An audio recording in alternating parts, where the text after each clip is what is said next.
Mbote papa. Bonne santé. Nzambe asa kobomba biso. Nzambe azo kobomba biso mama bandeko na yo bakolanda yo mwa ebele awa babandeko no pe balinga yo mingi mama message nini okoki kozala na yango pona bana baleki ba frère nyonso bakolanda yo awa oyo balinga ngai ngabi na lingi bino nde bosali na makambo mingi ya kobalanga ngai na libi Nzambe akamola bino ngai. Bon, on a olobela ba collègue ya mama, ba collègue na ngai, on a kuti na génération na nga. To lingana kaka. Na lingandi Ursule Pechanga lobaka et mon vivant. To lingana makasi. To lingana moni mutu soko bela. Monde na yoka na ko mnoka mwa bien te bo meso no moni no mille fois kinda koti kamara na no yoka mwa bien mo collègue na ngai otala ngai to no ta so imbula mes collègues na ngai et mi maman esengo mo bo biso moka to kota to bimara amoni ma Rachel aye ma Sandra aye ma Dadi ma Flora da mo na ka ba biso mo so amoni baninga ni mama yoka ke sengo mo ko sakana te do ayebi na ete ayebi ka baninga bakenda kena bango bapusana na bango susu pembe na ete baya ka omona muninga na bango c'est bien azam na mincho ninga zabo peut-être à cause na pousse ya kolia te ma présence ya bato balingi bolingo esalaka bien la présence ya bato balingi o tozaki makasi tozo tambola to mona na scène tout mettons ngana komi libanda scène so bino bozandi ti musika na nga ba souci wana pe yango yaka omona ka moto omela bakisi mais et simbara te parce que nous sommes de sa famille toi banana et donc on est obligé aux alawana mais ce qui est étranger mo kwa ya koti abina yepa mandita obi bien oyo esengo tombo obimi libanda obi bayo talanga de sele bi bayo talanga na bia bayo talo ayebi no yote mais malgré peut-être kala yeba ki melola mais OK sengo ko bayo talai baya ka ko assister tata ko tala kaka aye ata une fois kaka ata na moi une fois na yo mona master nanga et ça la bien so biso ba tutoyi na kopa ngolelo biso toyi ba na kopa ngolelo mama kende ko tikanga na kopa ngo no mona lelo so na beli est-ce que ba yo talanga est-ce que ba yo sanga bo donc tozo ka ba mayele ils ont besoin d'aide. Ban a besoin d'aide Nabino. Il est temps. Il n'a que 60 et quelques moulas. 60 et quelques moulas seulement. Bien que Batumi Sousoudo Bakolo Bake eze belé. Non. Ba maman ya ba âge naé. Bazo ça la petite lilo. Bazo continuer ko evrer. Ba yaya naé. Bazo continuer pe ko evrer jusqu'au jour d'aujourd'hui. Qu'est-ce que vous attendez?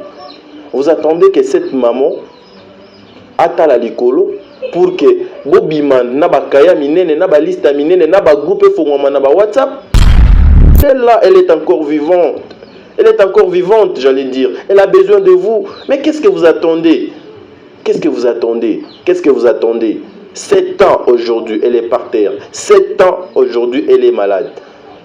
Je la peine, moi. Vous êtes sur Top Media TV. Voilà, mesdames et messieurs, bienvenue dans votre émission, cette émission Top Media Télévision Atia Awa, Africa System Télévision Atia Awa, pour vous informer, pour Nakosala Makambo Bino Bolinga Kamingi. Vous savez, beaucoup de personnes demandent Benga Kibiso pour nous demander où est passée Maman Nzita. Maman Nzita, depuis un certain moment, vous savez que Maman Asala Raisusu Moussala Nae a théâtre été, Maman Asala Raisusu sur la scène était. Nous là, na Obiso Tozo Benga initiative au commun Zali Tokanisa Bango. Donc Tokanisa Bango par rapport à Moussala Malamo Basala, Tokanisa Bango par rapport à Evro Nyonso, Batike Libiso na Mboka Oyo. Lelo, t'as dit, Ngalapa, je me suis déplacé avec Lova Samba, Nabokasi, ya Onga Nabenga, partenaire direct, Maman Oyo Yangai, Maman Nene Adam depuis Californie, fondatrice, il y a Hop Fondation, Onga Nazalaka, coordonnateur nango na Afrique centrale awa maman Nene Adam aujourd'hui a délégué biso lobi bokende vers maman Nzita to luka moyen to yoka maman même ata mokie ba mona maman même ata mokie pendant le moment va fait tozwa ki moyen ya koya otala maman te lelo bien qu'il est en train de mbula ezo beta makasi libanda to ndimi kopola pona koya poto luka moyen to kutana na maman bossa la confiance encore une fois na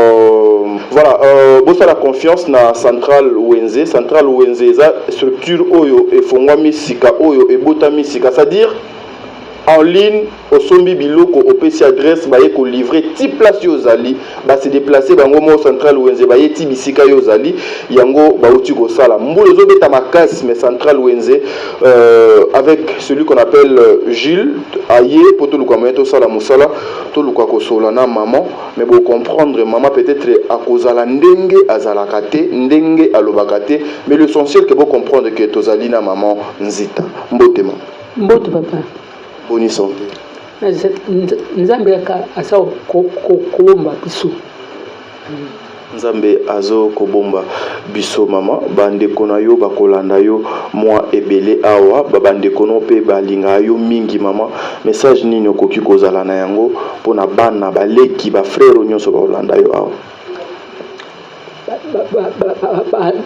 oyo balinga ngai binalingi bino nde bozali na makambo mingi ya kobalanga ngai nalibi nzambe akamola bino ngai nasina mingi te azali na mingi te bino moko boyoki ngai naza loba lisusu malamu te ye nzambe yokalingi singe mtu osala oyo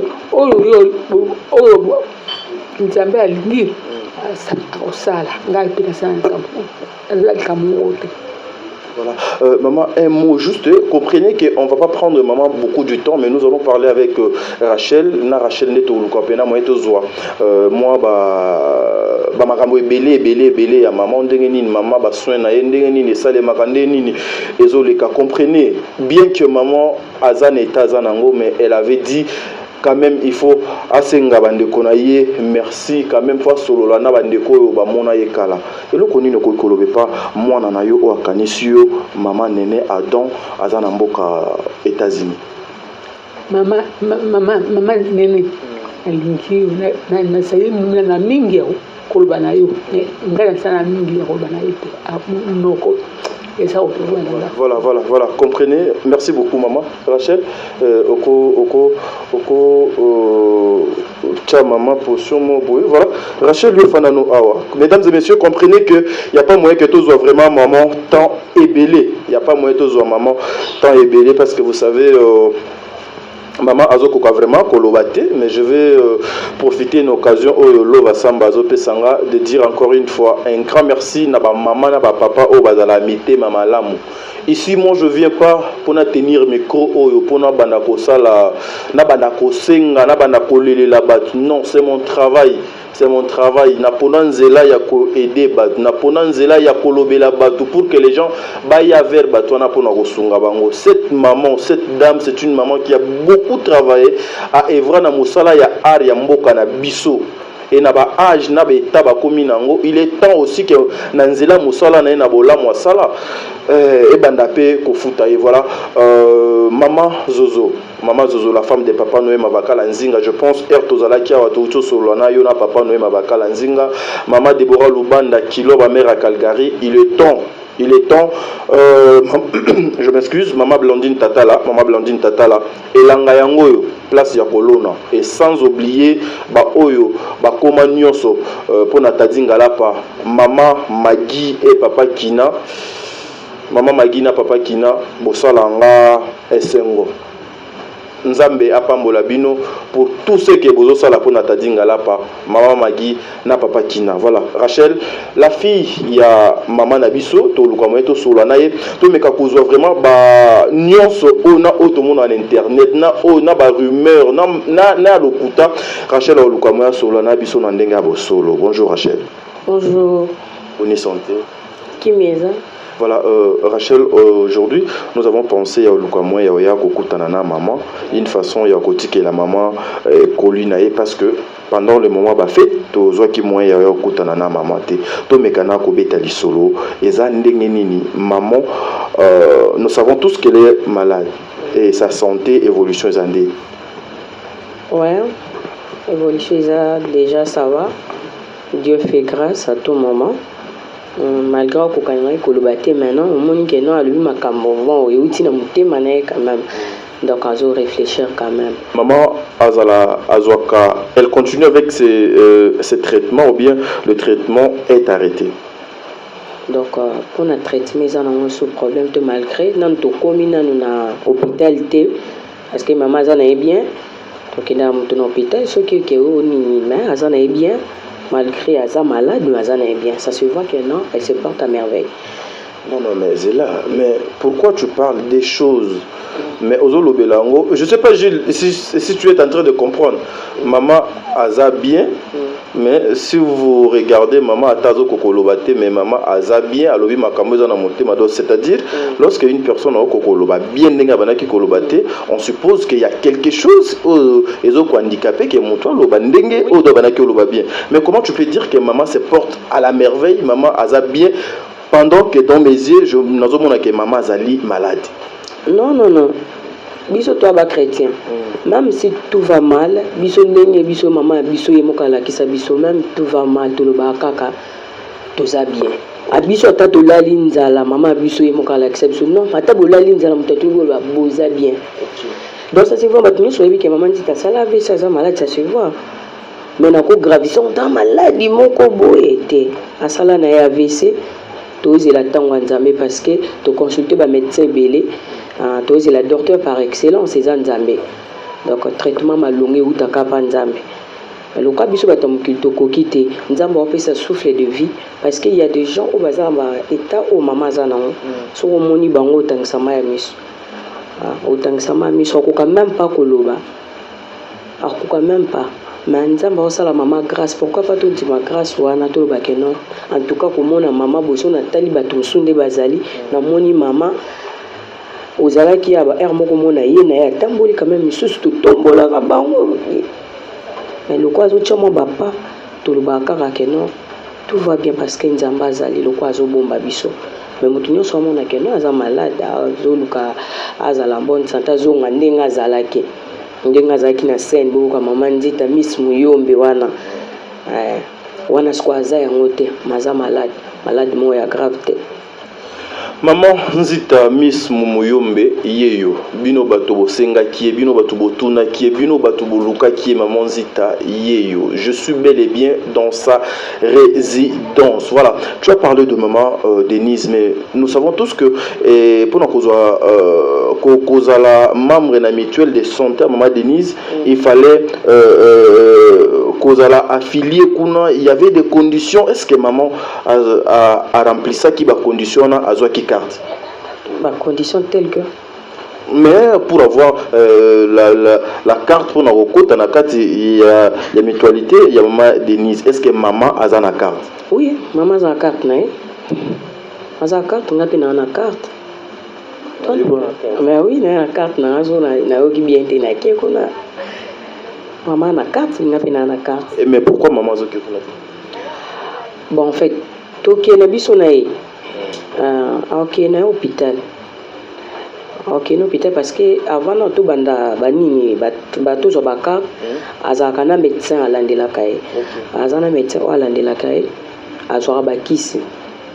Alors bakisi on a toujours zela et si là il a que non son médecin na ye attend on soit traitement oh là ils ont moins difficile yango kutu to sali que médecin comme psychote.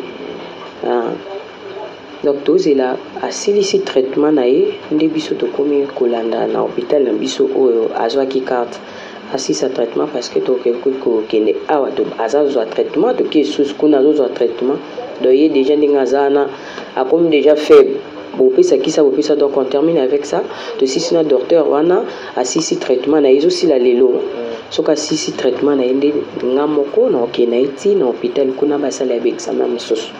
Exactement, maman a souffert d'une maladie nini et puis sa maladie est eu déjà combien de temps? Moi, j'ai âge 7 ans, ouais. Maladie à maman, ça a déjà 7 ans. Maman, ça l'a AVC, il beaucoup ça l'a raté. Et bouger un peu moins mémoire. Ndenge écoute so na bino ndina vanda kia na oki sengo moko yo sakanate parce que koko lobate so uteba binga mama donc maman na koloba biloko lia mais asali effort abimisata apesa maman nene merci beaucoup donc maman nene za nzambe quoi maman nene osali tout mandi tabu afungola ta munoko amekata koloba donc isali nga bien makasi maman sala AVC et puis na problème de mémoire moké. Pendant tout ce temps, 7 ans au Mamaza na maladie, il faut qu'on se le dise, ses amis, sa relation na famille artistique na bande konyon so ba dirigeant kaba artiste. Et est-ce qu'il vous assiste aussi vous? Parce que maman azali susu ya binoté maman akoma ya bisonyon parce que azalaki oyo to bengaka bastar en fait elle abimi déjà na miso bato azali susu ya famille té akomi ko appartenir na famille moko boy oyo biso to bengaka ba famille artistique ba famille professionnelle voilà. Ya ko benga ba bengaka o pe ya ko ya otala e bayaka na bango bayaka na baya mwakala bayaka déjà ope babenga ope bazaso bamoninga boni mama baza na bango. Pendant 7 ans non ba assister binoté même sur le plan où étali finance quoi assister maman même ata na elo kwa kolia parce que il faut qu'on se le dise si à koli il faut zo ba kisi il faut mamu belé et ça la ka so beaucoup tani na nzela na ba téléphone ou bien des fois peut ezala ba kitia wa toye ko tala ndeko na biso batiki pe moi de loko pona ko sunge na ba traitement. Oui bayaka ndeti fondation to kanisa ya JP Masamba. Yaka na ba comédien na monaka maloso bayaka et puis na monaka lisusu mutualité mo bo kombo ekiminga bayaka ba mama chako bayaka ozomninga na bon po ba meme na hôpital ya Dr Blaise depuis wana kaka to komaka so to kutani bien ba bengaka ndeni mama bon tout ça est important. Non, mais tout cela est important. Tu es sa fille biologique. You know, aujourd'hui, s'il y a certaines choses que les gens sur maman, donc c'est-à-dire si tu disais quelque chose et que ça cadré par rapport à maman Zali, tout ça va tomber sur toi parce que donc on a charge voilà. Et il faut qu'on se le dise. Kolobake mamusu c'est ça makambo ya kolobate ezali ko tu vois okope ça moi peu impression moko boye pa bande ko peut-être cause à la paix à malamote. Tu comprends un peu ce que je veux dire? Non, na denga na teke no makambo c'est ça makambo olobate. Na lubi ke za ngwa importante ndenge yo poye bozando na biso oyo ta biso. Ndako ya polele pona oyo ta la mama. Ndako ya polele makasi. Est-ce que nous avons forcé mon travail que nos collègues n'ont pas un problème? Moi, je ne t'ai pas appelé. Vous savez fort que non, au local, tu n'as que mon maman zita. Ta collègue n'a pas un collègue n'a pas un so bayi, ba maman nyo so ba papa nyo so boyo ta collègue n'a bino. Biso to lobani ye moko tout en azagi no makasi so to sele lika bino ba bokanza bo kundanga. Oh, ngai te na zabo na artiste mnene. Biso to sela qui star on fierté maman c'est on va fier mon ko sakanate banina na ba kundanga donc ninga na bino azalo kwa alobaki bo kunda ya zano na bomoy yeyo boyaka na bino otala eza kuto problème te. La dernière fois où ses collègues ba défila a ba leka a ezai quand na neni ba kamani ba défila na 2019 te bana to bimo pika to ça da ba 10 ans. Hein? Oui. Et oui, Billy.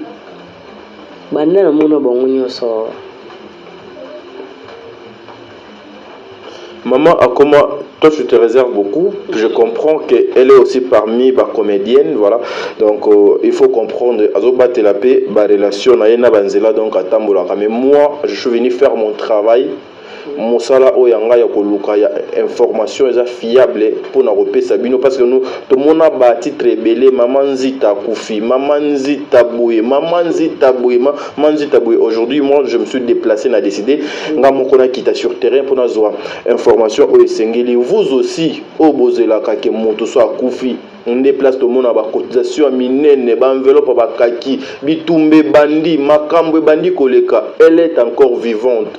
Elle est encore vivante avec état ya maman. Il y a la possibilité, moyen zali pe maman aussi pouvait aussi même se déplacer na mboko ba memi pe na ba place de Sengeli azupe suenaye maman zongi to récupérer maman na kati ya maladie dans azanango. Et moi ça m'étonne de voir que au moins milieu de personnes bazo est là et bembe. Mais elle est là, elle est souffrante. Elle est là, elle est souffrante. Il faut qu'on se le dise. Sa fille n'arrive pas à parler parce qu'elle dit oh yazali, mais elle est là, elle est souffrante.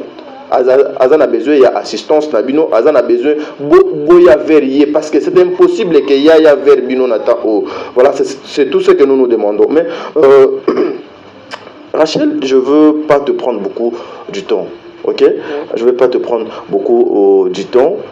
Qu'est-ce que tu peux koloba et pas ya bande ko nyonso ba collègue ya maman ou pe baza ba collègue na yo na ba papa na ba maman nyonso bozali baku ya kolanda yo avato comme pas maman nene Adam.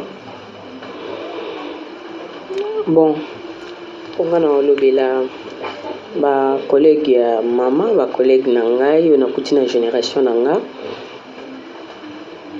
to lingana kaka na lingandi Ursule Pechanga lobaka et mon vivant to lingana makasi to lingana moni mutu soko bela monde na yoka na ko mnoka mwa bien te bo meso no moni no mille fois kinda koti kamanga na no yoka mwa bien mo collègue na ngai otala ngai to no ta so imbula mes collègues na ngai et mi maman esengo mo bo biso moka to kota to bimara amoni ma Rachel aye ma Sandra aye ma Dadi ma Flora da mo na ka ba biso mo so amoni baninga ni mama yoka ke sengo moko yo sakana te so amoni baninga yo basani musala ayoka ke sengo mo akumbita masolo akumuseka sepela makasi ezaka te ke non nde mama nena sali ayina ayeli biso biloko nini te ayeli mama eza un problème te mais comment on a bé et ça la bien makasi et ça la bien makasi hein bon baba maman na ngai na kuti na musala donc na yebite ndeni na ko lobela bango mais na yebisaka ba maman na ngai na ba ndeko na ngai ba papa donc c'est ayaga maman donc kama ba kama ni za ba basi Non mais mingi ba basi papa donc ba yana bango baya muninga na bango azan posa na bango makasi voilà ndenga zana ya mwa vandaka tunaka Rachel nana kenda wapo ndeti mama ndenga zana ibine tekeno pe ya sona mundu era kufa mama ibiteke mindondo kufa ndenga zana ibina ngote mama ibite pa mambo ko kwa kufa lo ayebite to banga pe ko pese sango boye to perdre pe do ayebina ete ayibika baninga bakenda kena bango bapusana na bango susu pembe na été baya ka omona muninga na bango c'est bien azam na mincho ninga zabo peut-être à cause na pousse ya kolia te ma présence ya bato balingi bolingo esalaka bien la présence ya bato balingi o tozaki makasi tozo tambola to mona na scène tout mettons ngana komi libanda scène so bino bozandi ti musika na nga ba souci wana pe yango yaka omona ka moto omela bakisi mais et Simbarate parce que nous sommes de sa famille toi banana et donc on est obligé aux alawana mais ce qui est étranger mon quoi ya côté abinaye pas mandite obi bien oyo et c'est un temps obimi libanda obi ba utalanga de c'est les bien utalanga na bien ba utalo ayebi no yote mais malgré peut-être kalaye ba ki melola mais OK c'est ngo ba utalaye ba ka ko assister tata ko tala kaka aye ata une fois kaka atana moi une fois na yo mona master nanga et ça la bien so biso ba tutoyi na kopa ngo lelo biso toyi ba na kopa ngo lelo mama kende ko tika nga na kopa ngo Non, mon lelo so na beli est-ce que ba yo talanga? Est-ce que ba yo sanga bo? Donc tozo ka ba mayele. Ndi no sam sala no zo na mayele. No zo na mayele. Voilà, Rachel. Oui. Maman a kotada na régime. Maman kotada na régime kolia ya maman. Biloko ni nezalaka important na kati ya régime wana. Et puis na maman ndenge eza o ezalaka très important non pour sa santé ya liboseuse à l'année. O ezalaka très important pour sa santé, ezalaka bakisi nan. Bakisi donc ezalaka permanent. Donc moindre faut pas bouger le PC kiss. Ezalaka vraiment important na vie na ezana bakisi faut ezalaka pour parce que comme anika momba bakisi comment mela la muna tonga melikis da vie mobimba amelani ka bakisi. Tinzamba décidé autrement n'ingatika reste à vie na yando melani ka bakisi pour azala bien on a nos important pour na régime ezaka ki alia ka biloko mwate Dieu nous a fait grâce à boya ani le côté nyonso obiso bana yi to zaka na to pesa kai aboya raté so biso to lia pondo ye po lia pondo le bam comme ça décider télé na libilo na biso ba yo po sela ngamo makemba eloko ka o kanini kena alia ka mungu ateseto. Voilà, maman combien d'années à jeûner? Maman n'a jeûné. Maman combien bah à combien de 66 ans? Non, il va être. Ouais. Ouais, combien de 66 ans? Je vis à maman. T'es naïf. À combien de 66 ans? Non, il va calculer moi dernier. Ah, 66 ans. Mesdames et messieurs, vous qui allez suivre cette émission, vous qui allez suivre cette vidéo, je vous demande avec un cœur. La Bible nous dit, Nzamba Lingaka, la personne qui donne Namote Mane Mobimba avec joie. Cette famille, ils n'ont rien demandé. Cette famille, Basengi Nabango est le côté. Mais moi, au nom de l'amour, je le yeux comme vous. Je ce cœur-là, le Kolabino. Ils ont besoin d'aide. Moi, je demande na Kombo Nabango. Ils n'ont pas demandé. Ils n'ont rien demandé. Ils ont besoin d'aide. Bana besoin d'aide Nabino. Il est temps. Il n'a que 60 et quelques moulas. 60 et quelques moulas seulement. Bien que Batumisu Sudo Bakolo Bake Eze Belé. Non. Ba maman ya ba âge nae. Bazo sa la petit lilo. Bazo continuer ko est vrai. Ba yaya nae bazo continuer pe ko est vrai jusqu'au jour d'aujourd'hui. Qu'est-ce que vous attendez? Vous attendez que cette maman ata la likolo pour que Bobiman na ba kaya minene na ba liste minene na ba groupe fongoma na ba WhatsApp, c'est ce que vous attendez? Aimons-nous vivons. Slogan on a elobama partout et chez les comédiens, chez les musiciens, chez Batunion. Mais aimons-nous vivants. Elle est là, elle est encore vivante.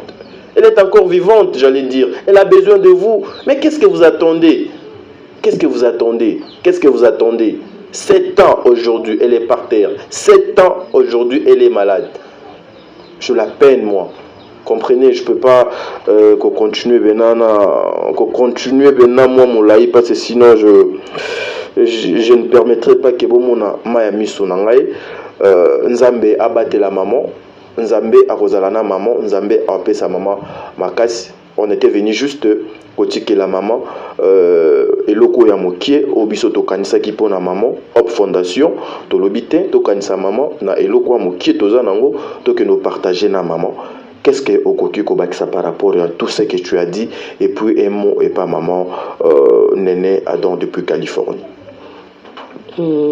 Namoni na sepeli makasi maman Néné to vanda na biso na Sambola to mona rabo ilo sikoti ma Néné. Merci beaucoup nzamba monao nzamba bakisa esika oebimi esika vide tikali nzamba bakisa amona okanisa rabiso boye ezaka manene te mandita sekisa bato ebele mandita o peut-être nga kutunde na bo nazwa nga grâce na te mama biso sekisa nga nazwa grâce na to no mona mama asende bino bozu ba grâce wana ozaki pe na stress mandita sali lo moko mandito a sekisa nga donc mandita sekisi bato ebele asali mingi na mboka o so to vandi muke to kanisa pe ba ikon na biso ba obabeli tout mon bango Et ça la bien. Moi, appelle. Surtout quand on a zabo. Ngai attendez la vanne boso mutabenga. Nando bela t'appelle ka. Allo, acheboni ça. Ah, qui me n'a pas bien. Attapelle la pambo zono musika. Ato moni monga fule ya musika. Poto na monga fule te ya musika.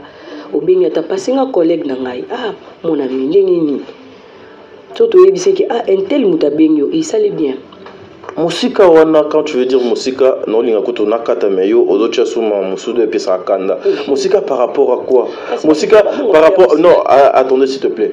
Par rapport il y a ndeko na biso oza malade, ndeko na nga za malade. Moi j'habite Lemba, na fanda musika na Lemba. Na menasa mbula oyo. Na ye mbula ti awa no. Donc pour nous comme na kutana na maman, est-ce que na kufi, est-ce que ba assassiner nga tozaka na kati ya Kinshasa. Il faut donc arrêter avec ça.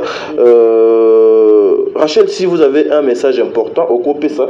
Mais avant tout, maman, on avait pensé aussi à maman, to même la épée pièce moko ya elamba, une façon que attends même pour nos fanda, maman et la mano pe. Merci.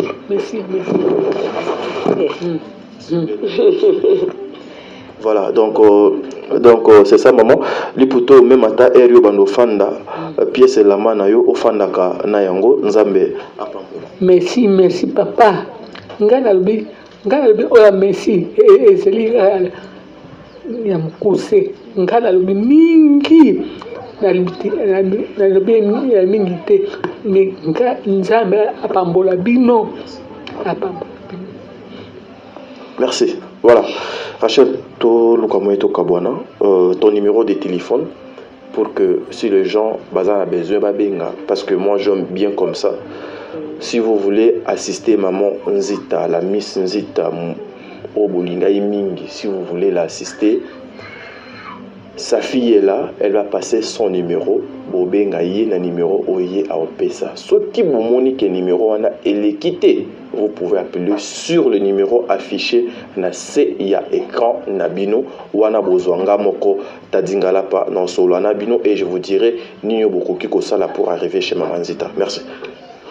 Numéro nangai zalu plus 243 89 66 36 944 plus 243 89 66 36 944. Wana bozwanga mo Rachel Nzita. Voilà, ça n'est fini pour aujourd'hui, mesdames et messieurs. C'est grâce à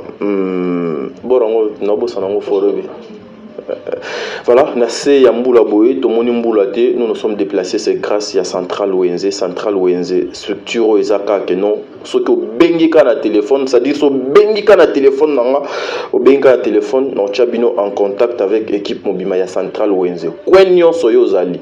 Ezalozan na Mbandaka, ezalozan na Boteka, ezalozan na Bandundu, na Fenfon kuna na Tuidi ba Yombe kuna, atoza na Goma, atoza na Kisangani, appelé Central Wenze, tokoko ma place bino bozali, bako servir bino na makambo, donc sengeli vraiment, bossa la Central Wenze confiance. Ngai, je les ai jamais connus na mona bangote, c'est la toute première fois na mona bango ezalelo.